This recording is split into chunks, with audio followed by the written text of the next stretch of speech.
Assalamualaikum warahmatullahi wabarakatuh.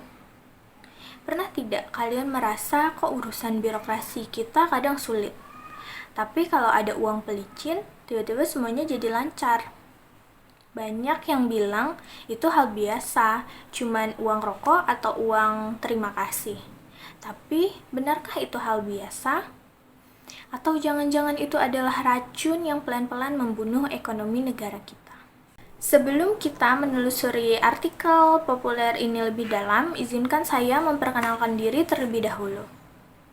Nama saya Nadira Rahmadani SM dengan NIM 642500243 dari kelas 642A01.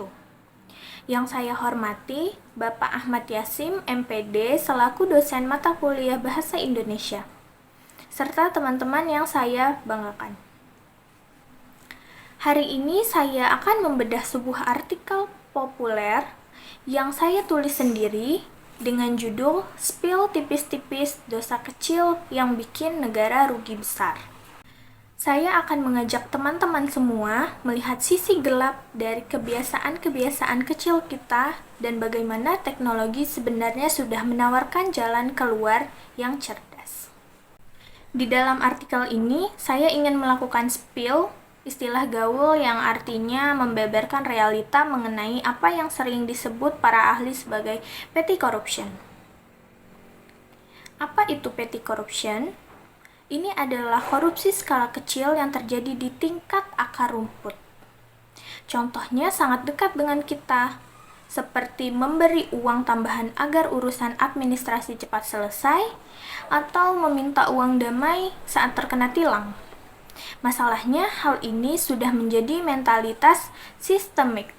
Artinya, pola pikir curang ini bukan lagi sekedar ulah individu, tapi sudah mendarah daging dan dianggap sebagai pelumas yang wajar. Kita sering merasa, cuma 50.000 saja kok. Padahal, inilah akar dari kerusakan yang lebih besar. Lalu, kenapa dosa kecil ini bisa membuat negara kita rugi besar? Karena ia menciptakan high cost economy atau biaya ekonomi tinggi. Biaya hidup dan bisnis di negara kita menjadi mahal karena ada banyak pungutan tidak resmi yang harus dibayar. Di artikel ini, saya menggunakan istilah bocor halus. Bayangkan, sebuah ember berisi air punya lubang sekecil jarum. Kita mungkin tidak panik ya, karena airnya tidak keluar karena hanya sekecil jarum. Tapi jika kita biarkan terus-menerus, ember itu akan kosong, habis, tidak terisi air lagi. Begitu juga dengan anggaran negara kita. Ia tidak hanya habis oleh satu korupsi besar, tapi dikikis oleh jutaan praktik suap kecil setiap harinya. Inilah yang memicu efek domino. Kualitas fasilitas publik menjadi buruk, harga pangan naik, hingga kemiskinan yang sulit diatasi karena adanya dana bocor di tengah jalan. Untungnya, teknologi menawarkan harapan melalui ICT atau Teknologi Informasi dan Komunikasi. Kuncinya ada pada e-government, yaitu mendigitalisasi layanan publik untuk mengurangi interaksi fisik antara petugas dan masyarakat.